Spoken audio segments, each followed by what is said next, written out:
তরুণদের আত্মত্যাগের বিনিময়ে অর্জিত নতুন বাংলাদেশকে এগিয়ে নিতে সবাইকে ঐক্যবদ্ধ হওয়ার আহ্বান জানিয়েছেন বিএনপি মহাসচিব মির্জা ফখরুল ইসলাম আলমগীর। দুপুরে রাজধানীর 100 ফিটে জেসিআই কার্নিভালে অংশ নিয়ে আহ্বান জানান তিনি।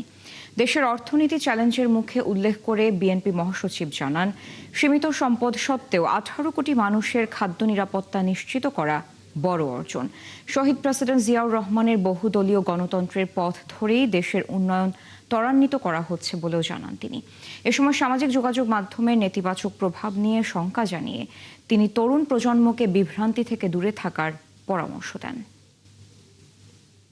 মহিলা, আমি বিশ্বাস করি যে অনেক তরুণ মুখগুলোকে দেখি আমার সামনে, তাদের মধ্যে, তাদের মুখে, তাদের কাজে, তাদের ছায়ায় যখন আমি দেখতে পাই যে তারা টকবক করছে কিছু করার একটা আনন্দ নিয়ে, তখন নিঃসন্দেহে আমি খুশি হই।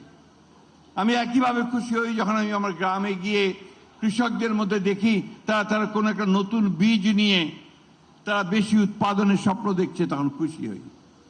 আমি খুশি হই যখন আমার গ্রামের মহিলাদের দেখি যে তারা নিজের অল্প অল্প করে সঞ্চয় করে তা একটা ছাগল কিনছে, গরু কিনছে, কিনে তারা তাদের অবস্থার পরিবর্তন করার চেষ্টা করছে।